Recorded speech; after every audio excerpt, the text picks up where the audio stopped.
ମୁଁ ଆପଣଙ୍କ ଗଣମାଧ୍ୟମ ମାଧ୍ୟମରେ ମୁଁ ଅନୁରୋଧ କରିବି ମାନ୍ୟବର ସରକାରଙ୍କୁ, ମାନ୍ୟବର ଜିଲ୍ଲାପାଳଙ୍କୁ ଏବଂ ଏସ୍ପିଙ୍କୁ ଆହୁରି ବହୁ ସଂଖ୍ୟକ ଭୋଟ ଦିଅନ୍ତୁ, ପେଟ୍ରୋଲିଂକୁ ଆହୁରି ଦୃଢ଼ କରାଯାଉ ଏବଂ ଯୋଉଟା ଆମର ନେଭି ନାଭାଲର ଯୋଉ ବାହିନୀ ମାନେ ଅଛନ୍ତି ବା ଯୋଉଟା କି ଆମର ସାମୁଦ୍ରିକ ଥାନାରେ ଯୋଉ ଅଧିକାରୀ ମାନେ ଅଛନ୍ତି ବା ତାଙ୍କର ଯୋଉ ଷ୍ଟାଫ ଅଛନ୍ତି ସେ ସଂଖ୍ୟାକୁ ବୃଦ୍ଧି କରାଯାଉ, ପେଟ୍ରୋଲିଂ ବହୁ ସଂଖ୍ୟାରେ ହଉ ଏବଂ ଯୋଉମାନେ ଅଛନ୍ତି ବର୍ତ୍ତମାନ ସମୟ ପର୍ଯ୍ୟନ୍ତ କିଛି ଦିନ ପର୍ଯ୍ୟନ୍ତ ସମୁଦ୍ରକୁ ସେମାନେ ନ ଯାଆନ୍ତୁ, ଆଉ ଯେଉଁମାନେ ବି ଯାଉଛନ୍ତି ସେମାନଙ୍କର ଜିପିଆରଏସ୍ ଟ୍ରାକିଂ କରାଯାଉ, ସମସ୍ତଙ୍କ ପାଖରେ ଜିପିଆରଏସ୍ ଟ୍ରାକିଂ ରହୁ ଏବଂ ଯୋଉମାନେ ଯାଉଛନ୍ତି ଥାନାକୁ ଇନଫର୍ମ କରିକି ଯାଆନ୍ତୁ, ପୁଣି ଆସିଲା ବେଳେ ଇନଫର୍ମ କରିକି ଆସନ୍ତୁ। ବର୍ତ୍ତମାନ ଯୋଉଭଳି ବାଂଲାଦେଶୀଙ୍କର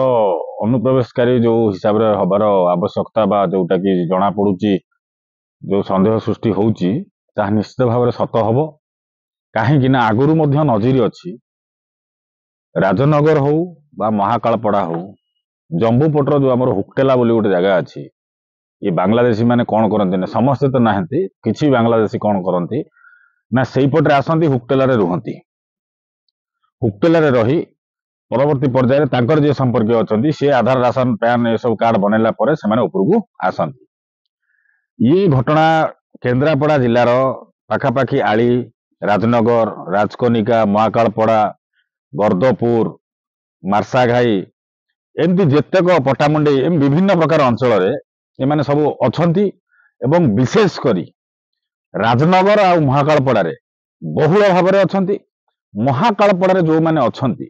ସେ ମହାକାଳପଡା ବ୍ଲକରେ ସେମାନେ ଶରଣାର୍ଥୀ ବୋଲି ଏଇଟା ସ୍ପଷ୍ଟ ଭାବରେ ସମସ୍ତେ ଜାଣିଛନ୍ତି, ଯୋଉଟା କି ତାଙ୍କର ରେଭିନ୍ୟୁ ଭିଲେଜ ମଧ୍ୟ କିଛି ଅଛି ଏବଂ ଆଉ କିଛି ହବାକୁ ବାକି ଅଛି। ରାଜନଗରରେ ବହୁ ବହୁ ବଙ୍ଗାଳୀ ମାନେ ବହୁ ସଂଖ୍ୟକ ବଙ୍ଗାଳୀ, ହଜାର ହଜାର ବଙ୍ଗାଳୀ ଯୋଉ ବାଂଲାଦେଶୀ କୁହାଯାଉଛି ସେମାନେ ଆସିକିରି ସେଠି ଅଛନ୍ତି। ମୂଳ କଥା ଯଦି ଦେଖିବାକୁ ଯିବ, ପରବର୍ତ୍ତୀ ପର୍ଯ୍ୟାୟରେ ସାମୁଦ୍ରିକ ଥାନା ଯୋଉ ଅଛି ବା ତାଙ୍କର ଯୋଉ ମେରାଇନର ଯୋଉ ବୋଟ ବୁଲୁଛି ଆପଣଙ୍କର ପେଟ୍ରୋଲିଂ ରେ ସମୁଦ୍ର ତଟପଥରେ ଯୋଉଟା ବୁଲୁଛି ସେତିକି ସଫିସିଏଣ୍ଟ ନୁହଁ। କାହିଁକି ନା କେନ୍ଦ୍ରାପଡା ଜିଲ୍ଲାକୁ 48 କିଲୋମିଟର ଲାଗିକିରି ଆମର ସମୁଦ୍ର ବେଳାଭୂମି ରହିଛି। ତ 48 କିଲୋମିଟରକୁ କଭର କରିବା ପାଇଁ ଇଏ ଯୋଉ ଗୋଟିଏ ଦୁଇଟି ଯାହା ମେରାଇନର ଯୋଉ ଜାହାଜ ଅଛି ବା ଯୋଉଟା ବୋଟ ଯାଉଛି ବୁଲିବା ପାଇଁ ତାହା ସଫିସିଏଣ୍ଟ ନୁହଁ। ମୁଁ ଆପଣଙ୍କ ଗଣମାଧ୍ୟମ ମାଧ୍ୟମରେ ମୁଁ ଅନୁରୋଧ କରିବି ମାନ୍ୟବର ସରକାରଙ୍କୁ, ମାନ୍ୟବର ଜିଲ୍ଲାପାଳଙ୍କୁ ଏବଂ ଏସ୍ପିଙ୍କୁ ଆହୁରି ବହୁ ସଂଖ୍ୟକ ଭୋଟ ଦିଅନ୍ତୁ, ପେଟ୍ରୋଲିଂକୁ ଆହୁରି ଦୃଢ଼ କରାଯାଉ ଏବଂ ଯୋଉଟା ଆମର ନେଭି ନାଭାଲର ଯୋଉ ବାହିନୀ ମାନେ ଅଛନ୍ତି ବା ଯୋଉଟା କି ଆମର ସାମୁଦ୍ରିକ ଥାନାରେ ଯୋଉ ଅଧିକାରୀ ମାନେ ଅଛନ୍ତି ବା ତାଙ୍କର ଯୋଉ ଷ୍ଟାଫ ଅଛନ୍ତି ସେ ସଂଖ୍ୟାକୁ ବୃଦ୍ଧି କରାଯାଉ, ପେଟ୍ରୋଲିଂ ବହୁ ସଂଖ୍ୟାରେ ହଉ ଏବଂ ଯୋଉମାନେ ଅଛନ୍ତି ବର୍ତ୍ତମାନ ସମୟ ପର୍ଯ୍ୟନ୍ତ କିଛି ଦିନ ପର୍ଯ୍ୟନ୍ତ ସମୁଦ୍ରକୁ ସେମାନେ ନ ଯାଆନ୍ତୁ, ଆଉ ଯେଉଁମାନେ ବି ଯାଉଛନ୍ତି ସେମାନଙ୍କର ଜିପିଆରଏସ୍ ଟ୍ରାକିଂ କରାଯାଉ, ସମସ୍ତଙ୍କ ପାଖରେ ଜିପିଆରଏସ୍ ଟ୍ରାକିଂ ରହୁ ଏବଂ ଯୋଉମାନେ ଯାଉଛନ୍ତି ଥାନାକୁ ଇନଫର୍ମ କରିକି ଯାଆନ୍ତୁ, ପୁଣି ଆସିଲା ବେଳେ ଇନଫର୍ମ କରିକି ଆସନ୍ତୁ ଏବଂ ଏହାର ସମ୍ପୂର୍ଣ୍ଣ ଦସ୍ତାବିଜ ଯୋଉମାନେ ଭିତରକୁ ଯାଉଛନ୍ତି ତାର ପୂର୍ଣ୍ଣ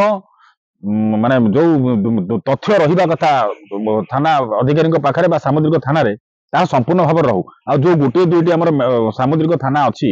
ରାଜନଗରରେ ଯୋଉଟା ଗୋଟେ ରହିଲା କି ଆପଣଙ୍କର ମହାକାଳପଡାରେ ଯୋଉଟା ରହିଲା, ଏ ଦୁଇଟି ନୁହଁ, ବର୍ତ୍ତମାନ ଅସ୍ଥାୟୀ ଥାନା ବା ଫାଣ୍ଡି ଆହୁରି କିଛି ଜାଗାରେ ସୃଷ୍ଟି କରାଯାଉ ଏବଂ ବହୁଳ ଭାବରେ ବୋଟ ସେଠି ବିଭିନ୍ନ ବୋଟ ସେଠି ପେଟ୍ରୋଲିଂଟାକୁ 24 ଆୱାର କରାଯାଉ ଏବଂ ବହୁଳ ଭାବରେ ଏଠି ଯୋଉ ବାଂଲାଦେଶୀ ଅନୁପ୍ରବେଶକାରୀ ଆସିଛନ୍ତି ବିଭିନ୍ନ ଅଞ୍ଚଳରେ ରହିବା ଯୋଉ ଜାଗାରେ ରହୁଛନ୍ତି ସେ ଜାଗାରେ ନ ରହିକିରି ଅଲଗା ଜାଗାର ନାଁରେ ଆଧାର କାର୍ଡ, ରାସନ କାର୍ଡ ଏବଂ ଭୋଟର କାର୍ଡ ମଧ୍ୟ ବନେଇଛନ୍ତି। ଏ ଜିନିଷକୁ ମଧ୍ୟ ସରକାର ଆଉ ପ୍ରଶାସନ ଉଭୟ ନଜରରେ ରଖିବା ଦରକାର ଏବଂ ଏହାକୁ ତୁରନ୍ତ